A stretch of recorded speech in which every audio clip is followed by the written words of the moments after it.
Hello, hello. God bless you guys. And it's certainly good to see you. This, hello, Christian Carpenter. Good to see you, my friend. This is going to be a challenge, and I don't expect him to show up here tonight, guys. So don't expect that. Don't expect to see a debate this evening. But it is a challenge for a debate, and I want to explain why to everybody.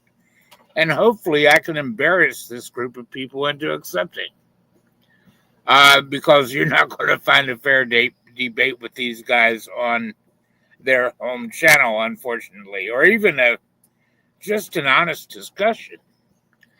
What started this is a week or so ago, I decided that I wanted to look around for some fair atheists and have fair conversations, since they seem to be so few and far between around here in JG's channel. So I took a little tour. I did find a very likable atheist who comes from Brooklyn, and I had an interesting conversation with him, and I actually subscribed to his channel so that we could have some future discussion. I also found a page called, or a channel called Breakfast Tacos, run by atheists. And I thought, well, this looks promising. There was a panel of atheists there. And so I popped in and I listened for a bit as I waited backstage. They were taking on challenges. And I listened to them as they buffeted a poor little Catholic fella, a young kid. And he did an amazing job keeping his calm in the midst of all the mocking and ridicule. I do commend him for that. And I stayed backstage as I listened to this and realized that this was going to be a challenge because they were like a pack of hyenas nipping at his heels. One would ask him a question and he would start to answer, and then another one would ask him a question. And as he was trying to answer that in the midst, before he could even answer the first question, others were ridiculing him and mocking him and laughing. And there were 5 atheists, I believe it was, or 4 atheists, and just one little Catholic fella. So I set my resolve and decided I was going to remain reserved and unconfrontational. And I wasn't going to lift my voice. I wasn't going to get agitated. And I was praying for his strength to do all of this. And they finally let me up on the stage after a while. But I found out something. Now, Christian, let me ask you, if you've ever dealt with an atheist, have you ever heard them say that unless it was testable and repeatable, they didn't want to hear it? I don't know how many times talking about God, how do you test and repeat that test for God? They kept asking me. Science doesn't delve in a God, they kept demanding, because you can't test for a God. I say you can test God, but they say you can't test God. And so they didn't want to hear it. They call it scientific method. And indeed, when you talk about scientific method, it is testable and repeatable. And so I decided I would hit them where it hurts. And I would confront them on their beliefs for their scientific method, their testable, repeatable evidence that evolution is true, because I'm telling you, friends, there is none. And I mean none. You can take all their claims and ask for the testable, repeatable, the repeatable tests that have tested their hypotheses, and you'll find there isn't a single one. And I'm going to give you an example. And as a matter of fact, I will lay out my entire debate for these guys because I'm that confident that they have nothing to put on the table. But I went into about a 5-minute spiel, maybe 6 or 7 minute spiel at the very most. And at the end, I asked them for their tests. And when I was done, there was stunned silence. Absolute silence. They didn't know where to go with that. But I'm going to show you where they did go with it. I'm going to tell you where they did go. But first, my arguments. Okay, this is the arguments that I laid out. I said, okay, regarding evolution, and I'm going to share some of this with you so you can see for yourself that I know what I'm talking about. I'm not making any of this up. Bear with me just a moment. I want to take you first to Berkeley University. And if you can see this, this is From Soup to Cells, the Origin of Life. Now, if we're going to talk about not the theory of evolution, but what they call the fact of evolution. These people say evolution isn't just a theory, that evolution is a fact. So I'm going to take them at their word, and we're going to begin with what they allege is the fact of evolution. Now, you see, life didn't just, they say, life didn't just, it wasn't created here. Life evolved here. They don't believe in creation. The only alternative is the origin of life is from soup to cells. In other words, called abiogenesis. Now, they try to get out of this. This is the evolution of the cell. Let me explain something to you. Cells are the basis of life. Every life form you can point to is unicellular or multicellular. It is one cell or many cells.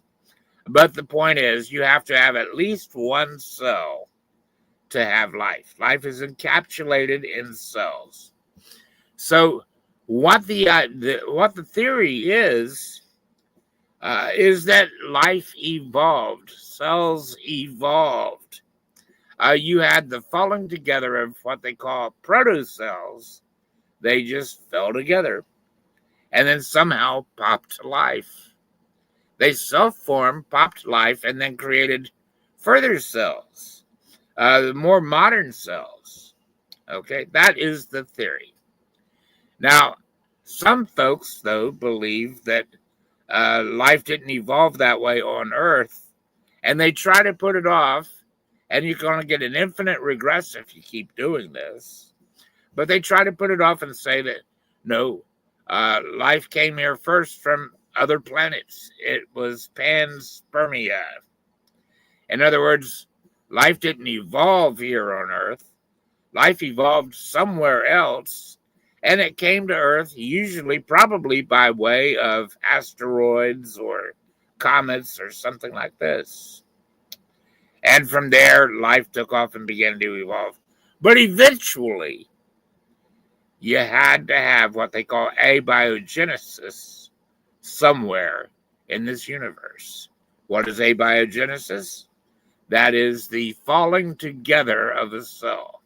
The accidental self-creation of a cell that somehow just pops to life and begins to multiply.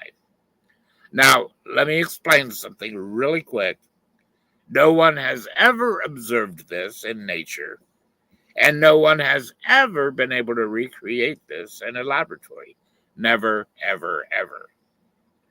So, although this is a hypothesis, a scientific hypothesis, it is not a valid scientific theory because they've never been able to verify this. They've never been able to recreate it in a laboratory, and they've never observed it in nature. Never. So at best, abiogenesis is a failed, a falsified hypothesis thus far. Now, they hate to admit to that. They hate to say, but that don't mean it's failed. That doesn't mean it's failed because it could come true later on. And yet in anything else, they would say, well, this hypothesis is a failed hypothesis thus far, and it needs modification at the very, very least, or it's ridiculously untrue and impossible at worst for them. Okay. So there's the origin of life, understanding evolution. Look at this. And the way they try to distance themselves from this is to say that no, you're talking about abiogenesis, which is completely different from the theory of evolution. The theory of evolution being that life forms change over a long period of time to bring forth the myriads of different forms of life that you see around you today, be it plant or animal. But if we look right here, we see that this is part of the process. Berkeley University tells us this is the very first step to what they would call the fact of evolution. Not the theory of evolution, but the fact of evolution. That this is how life started, from soup to cells. The cells self-formed, and then somehow just popped to life. Now, this is from Berkeley University. Look at this. Berkeley University, Evolution 101, from teaching evolution, learning evolution. This is the very first step. From soup to cells, the origin of life. So according to Berkeley University, this is the very first step in the fact of evolution, as they call it. So you can't have evolution unless you have life. And this is the beginning of life, the very first step in what they call the fact of evolution. So that's important to remember. Now, secondly, as I brought this up, I went through this rather quickly for them because I didn't want to waste my time. This old woman, hello, how you doing? Do you have a degree? I'm being asked. Do you have a degree in evolutionary biology? Well, no, I don't, but that doesn't mean that I can't study it and know it better than you, sir. And when I'm done, I will certainly allow you the opportunity to come up here if you like, and you can challenge me on any of these points, old sir. And here is the link I will give you to come up and accept my challenge, since this challenge is going out to Breakfast Tacos and all of his crew. I'll take on any comers. Understand that, old helmet. So don't just make your quips down there. Hang out, listen to the arguments, and come up here and prove me wrong when I'm done. So that was my first argument with Breakfast Tacos. And then I went on to present a few more.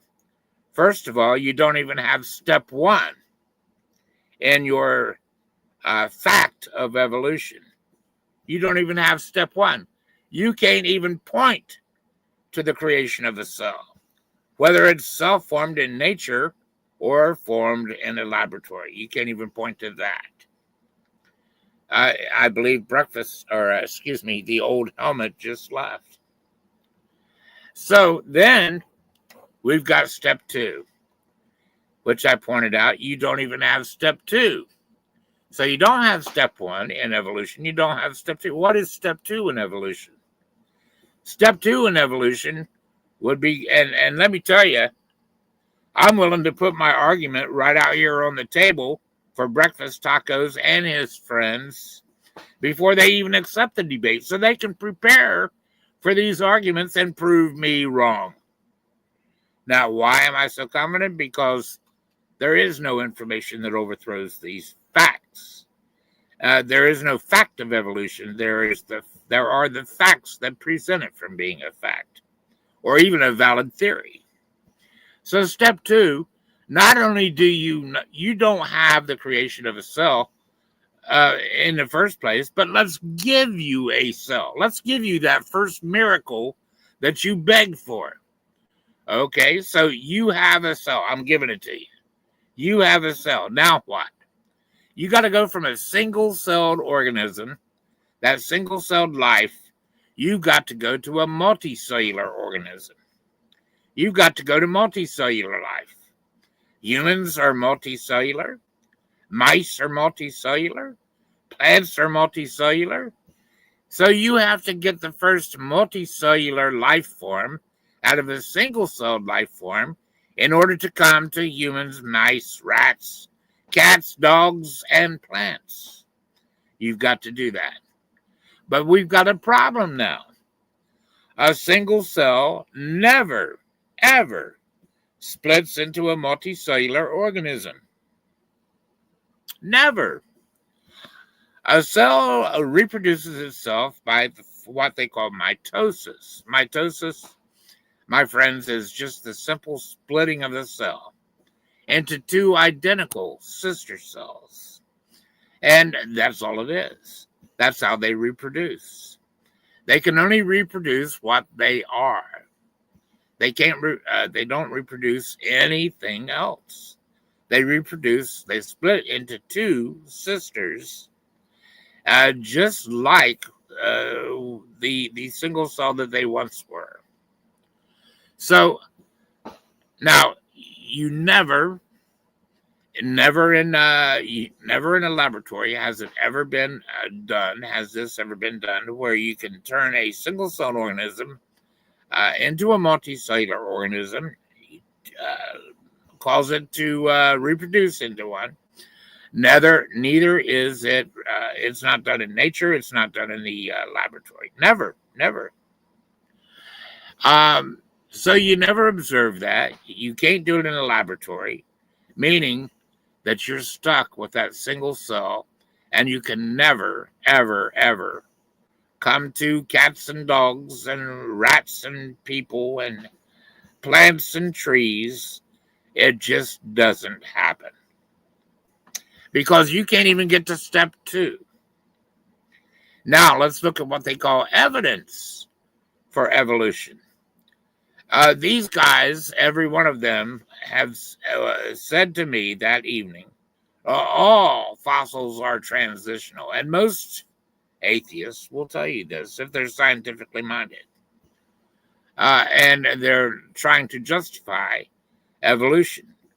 They will say all fossils are transitional fossils, which you can put on a phylogenetic tree and prove that they are all related. That's the claim. So I challenge them on that. Bring forth the evidence to prove that. And I went into that. I said, for instance, here's how you decide. There is scientific method, guys. What is scientific method? You look at something. You try to figure out how did this come to be. For instance, you see a fossil. And you dig it up and you look at it. Let's use the Archaeopteryx, for example. The Archaeopteryx, they say, is the first thing that was almost like a bird. The first one was dug up in China. And so they look at this thing called the Archaeopteryx, and it was a feathered, some say a feathered dinosaur, some say the first bird. But they look at it and they say, okay, well, let's look at its hindquarters. And let's look at its limbs and other aspects of it. And they say, this bears strong resemblance to what they call the theropod dinosaur. A theropod dinosaur is like the raptor or the T-Rex. It stands on its hindquarters, and it's got little short legs up top. And its limbs are specifically built.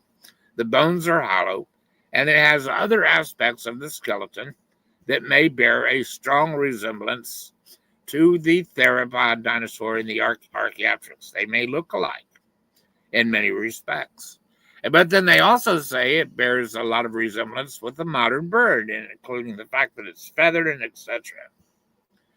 Okay, that's cool. If they want to make the note of that, that's fine. If they want to say, this thing could be related, that's fine. I have no dog in the race. I don't care if that's what they want to believe. But when they go saying that this is a fact of science, that's where I have a problem, when they start trying to pound the Christian over the head, saying that there's no such thing as creation. Because this is still just a theory. There is scientific method, and they are refusing to follow it. Here's what scientific method demands. You make your observation. So they dig out the Archaeopteryx. They take a look at the skeleton, and that is all they do. And they compare that skeleton by sight with the skeletons of the theropod dinosaur and the modern bird. Nemesis, good to see you, my friend. So they look at the fossil, they make their observation, and then they develop their hypothesis. Their hypothesis is, since this has so many similarities with the theropod dinosaur, it descended from the, I hypothesize, or I guess, that this thing descended from the theropod dinosaur, and I guess, or hypothesize, that it evolved eventually into a modern bird. Now, like I said, I have no beef with that. That's they're allowed to think that. But now comes the scientific procedure. If you're going to go from a guess, a silly little guess that's backed by nothing, into scientific theory, you have to put this to the test. Now, there's a fellow named Colin Patterson who was an evolutionist a few decades ago. And he wrote a book on evolution, toured on evolution, spoke on evolution. And when asked why he had no pictures of transitional fossils, he said, because that's not even science. You can't put that to the test. Now, what did he mean? That means that this is an untestable hypothesis in most cases. And when it is testable, it fails the test. What do I mean? Okay, well, let's look at this honestly. You have the Archaeopteryx. You look at it and you say, okay, it's related to the theropod dinosaur. But now, if it's going to be scientific, you have to put it to the test. And there is no way to put it to the test. This has to be what they call a falsifiability project. It's a test that is so stringent that it has the potential to prove your theory wrong. If you can't if there isn't a test available that has the potential to prove your theory wrong, then it can't be scientific. It's not scientific. It is an unfalsifiable theory, an unfalsifiable hypothesis, and therefore it becomes no better than science fiction, because there's no way to test it, as Dr. Colin Patterson, an evolutionist, honestly admitted. So there's no way to put that to the test because you don't have the DNA. There's only one way to test that theory. Is this related? Is the theropod dinosaur related? Did it give way to the Archaeopteryx? The only way to test that is to test its DNA. That's the only way. And we do not have the DNA of the Archaeopteryx. We do not have the DNA of the theropod dinosaur. So there's no way to even put this to the test. None. And then, okay, so their alleged evidence, their alleged fossil evidence is not fossil evidence at all. It's a daydream. And that's what it is at best, a daydream. And let me say, so far, Nemesis Vegas, thank you for that, my friend. Miss Lee sends her love to you, your family, and everybody here. Now, then we have The next thing I would have brought up, had they not stopped me at that point, the next thing I would have brought up is common ancestors. They claim that that is proof that we all have common ancestors. Now, let's look at mankind and the chimpanzee, or any other common ancestor that you want to involve. Again, this is a daydream. It's an unfalsifiable hypothesis, and therefore no better than science fiction. They claim, for instance, now mankind and chimpanzees are rather late on the evolutionary scale, according to the evolutionists. We're not that long here, except for one thing. You see, they can't even point to a common ancestor. They can't even point to something and say, this is the common ancestor between mankind and chimpanzee. Why can they not do it? Because we do not have its DNA.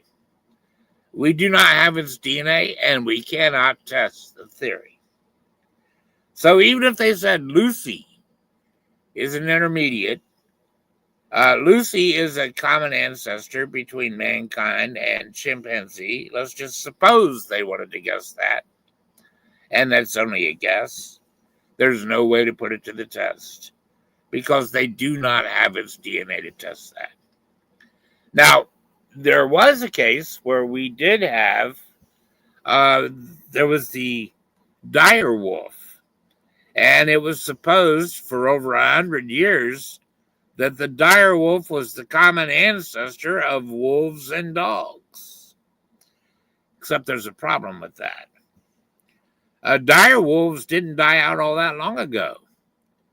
They died off just maybe 10 or 15 or 20,000 years ago. Guess what? We've got their DNA. We were able to sequence that DNA. And we've compared that DNA, that sequenced DNA, with DNA of dogs and wolves. And guess what? I can pull up the articles for you right now. Let's say it's been sequenced, it's been tested, and they're not related. Dire wolves are not ancestor of the wolf or the dog. They are a completely different lineage of their own. They are a completely different animal. So you see, it doesn't even work out when they do have the DNA. So I guess it's good for them that they don't have the DNA. Or maybe they do have the DNA in some cases and it's already failed and they don't want to publicize it because that looks really, really bad for them. A good example is modern man and Neanderthal. It was said at first that Neanderthal was ancestor to man. Then it was said he's a cousin to man. And now they still say Neanderthal is a cousin to man. Not the same species, and it's listed as a different species, except there's a problem with that. You see, we have the sequenced DNA of the Neanderthal now. And guess what a species is? The definition, 300-year-old definition of species, which is older than the theory of evolution. The 300-year-old definition of species is life forms that are similar to one another, that have the capacity to interbreed and produce fertile offspring. Well, guess what? It turns out that Neanderthal and modern man interbred and produced fertile offspring, making them by definition the same species, and yet were counted as different species so that they can give the appearance of evolution where there is no evolution. How quaint, huh? How convenient. So there you go, guys. They claim to have all of this information, and yet none of it is testable. They claim to have all of this evidence, and yet none of it is testable. Now, the one other thing that I'll bring up really quick is DNA. They say, oh, look, well, the DNA of the chimp and the DNA of the human is all but identical, almost completely identical, except for a very small 1 or 2 or 3%, something like that. Therefore, we are related. So you see what they do there? They take their observation, they create their hypothesis, and then they just declare it's a fact. But you see, this is what brings us to a common ancestor. This leads them to believe that we have a common ancestor. This is where they say DNA proves that we're all related. DNA proves that we all have common ancestors, except, just like I pointed out, they can't point to those common ancestors, and they can't test its DNA. So, despite all their claims of all this excellent evidence that everything is related, the so-called fact of evolution, they don't have a bit of credible, tested evidence that they can put on the table in front of you. Not a bit. Not one bit. Now, when I presented this to Breakfast Tacos and his crew of 3 or 4 other atheists, well, what did they do? Did they answer to these things? No, they didn't answer to these things. The first thing they tried to do was distance themselves from abiogenesis. They didn't want to give account for it, for the fact that they've never seen the creation of a cell in nature. We've never been able to reproduce it. They said, well, that's not even the theory of evolution. The theory of evolution says things change over a period of time. They didn't care that Berkeley University said this is the first step in evolution. You got to evolve a cell. A cell must evolve. They didn't care about that. They said, well, Berkeley University is wrong. So they tried to distance themselves and say, and so I said, okay, well, let's answer to the rest of this. Step 2. So instead of answering to the fact that they can't produce anything that shows a single-celled organism giving rise to a multicellular organism, they said, you can't try to debunk evolution unless you have something else to replace it with, which is ridiculous bunk. That's not part of the scientific method. That the scientific method does not say that in order to test this, you've got to come up with, in order to show that it's wrong, it doesn't hold water, it's ridiculous, you've got to come up with another theory. Nothing in scientific method says that, but these boys said that. You can't do that, Eric. You can't make those claims and come up here and challenge us to produce the evidence if you don't have anything to replace it with. Well, that's ridiculous. First of all, you don't prove one is wrong by comparing it with another theory. You don't do that. Now, I do replace it with creation, but that has nothing to do with the fact that they don't have any credible evidence that's testable and repeatable to lay on the table in front of you in the first place. It's all a lie. It's all a lie. Now, Old Helmet, feel free to come on up. Feel free. If you're still in the audience, and I don't believe you are, but feel free to come on up. There is the link for you to do so right there. I will allow you to come on up. I will allow you to take these challenges. I will allow you to show that I'm wrong. And you can prove me a fool if you can turn around any one of these things and prove me wrong. Breakfast Tacos. I challenge you not to put off any of these things and not to say that I have to come up with another theory in order to prove that you don't have anything to put on the table in the first place. You don't have a theory, sir. You don't have a scientific theory. You don't even have a valid scientific hypothesis because it's untestable. you have an untestable hypothesis, which renders your fact of evolution nothing more than science fiction. That's the best you can do. That's why you couldn't answer any of those questions when I was on your panel. That's why all 4 or 5 of you sat in stunned silence until you finally just spoke up and distanced yourself from abiogenesis, and then demanded that I come up with a counter theory before you go any further. You refuse to answer to your own mess. You refuse to critique your own belief. You stuck your head in the sand. None of these facts mattered to you. Now, if I was there, I saw you asking for testable proof of a Catholic when he was trying to prove God to you.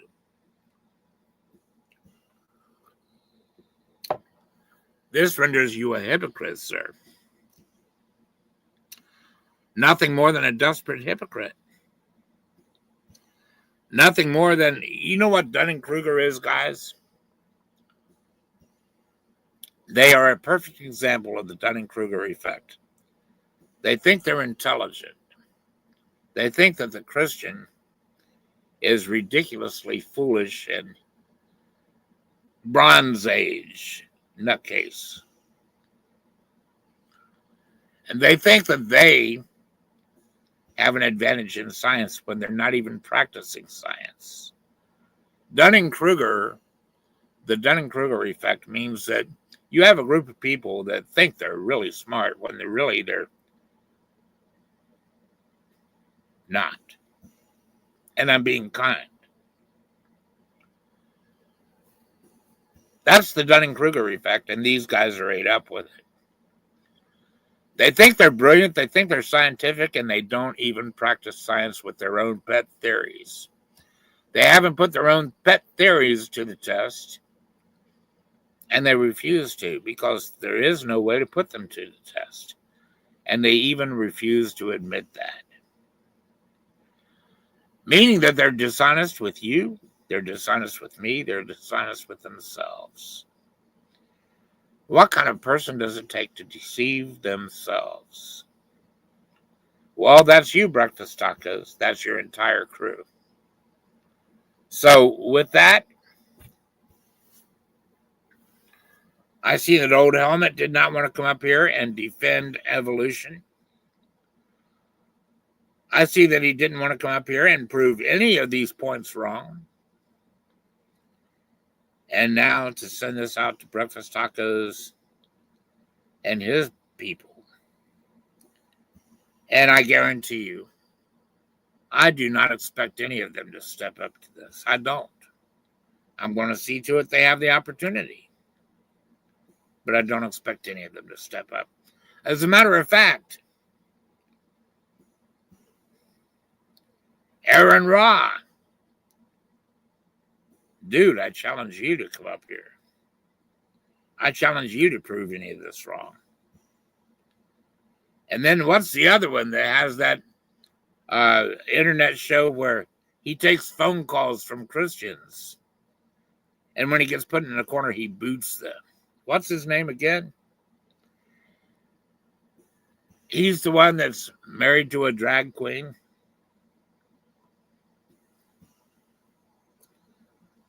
Has open sex with this drag queen and then claims it's not homosexual sex. Boy, you talk about delusional. Matt Dillahunty.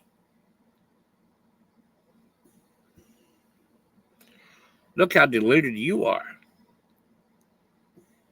And you have no evidence to put on the table either. None of you do, guys. None of you do. I would love you to prove me wrong.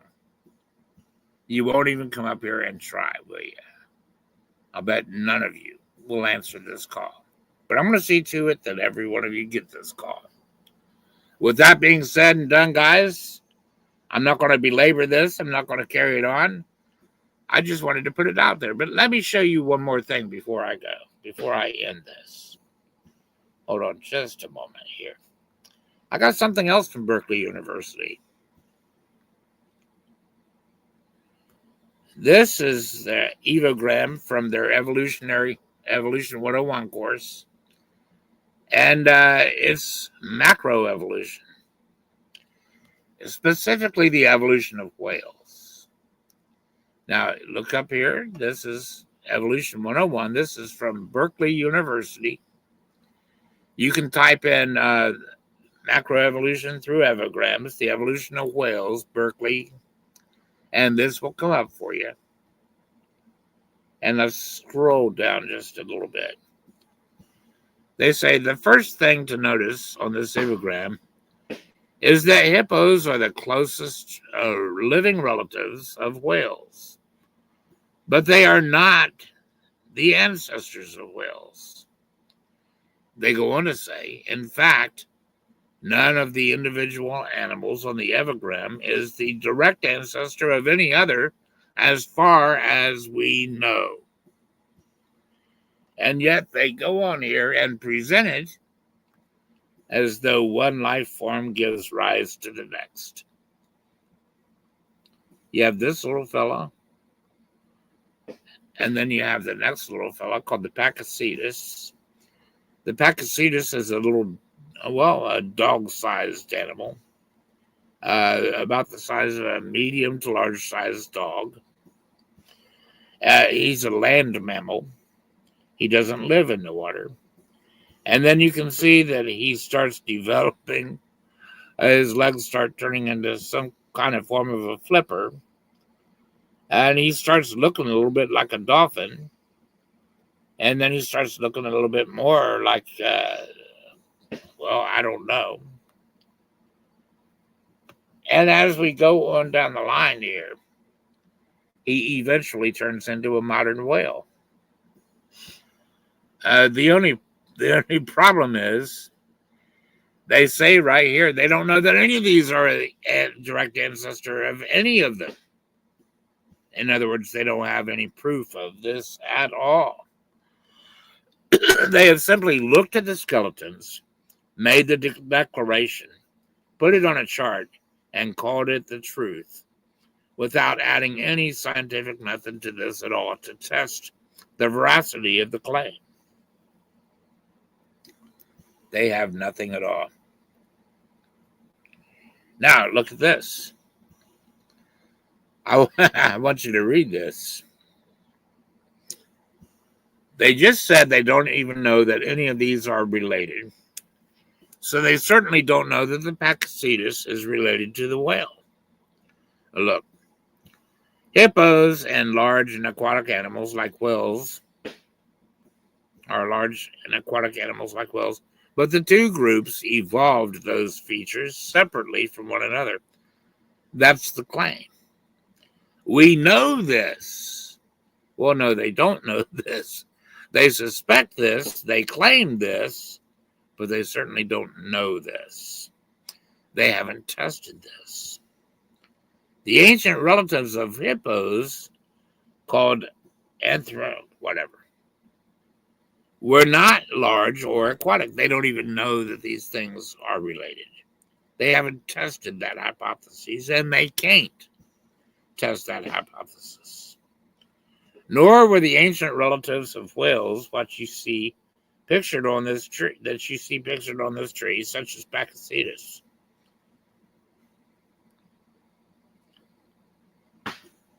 Hippos likely evolved from a group of about 15 million years ago. The first whales evolved over 50 million years ago. So they don't think that the hippos are related to the Pakicetus, but they do say the whale is evolved from the Pakicetus. And they don't have anything to test that. No way at all to test that. They don't have its DNA, the Pakicetus. They just don't have it. Now look at this. These first whales, such as the Pakicetus, they're calling that little dog-sized animal one of the first whales, even though they've never tested this hypothesis. So you see, this is brainwashing from the university guys. This is systematic brainwashing. It certainly isn't scientific, and they certainly haven't followed scientific method like they would demand of you when you talk about God. Totally hypocritical. They said these first whales, Pachycetus, were typical land animals, even though that's what they think, that's what they guess, but they have no way to put it to the test. No way at all. What liars. I'm sorry. But they are, my friend. That's nothing but a lie. And how sad that is that they go that far. Faith in the truth. Hello, my friend. God bless you. My friend Riley. Darwin had his contributions around 1837 to 39. Yet in 1930s, they discovered that Pluto was gas instead of a planet. If they got that wrong, what else are they going to get? What else are they going on that is incorrect? Yes, amen, brother. Some of the contributions that Darwin made, I might add, was systematic racism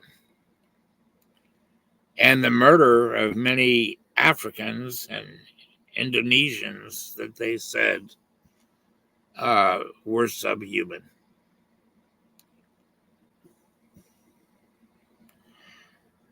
The murder of many black children today.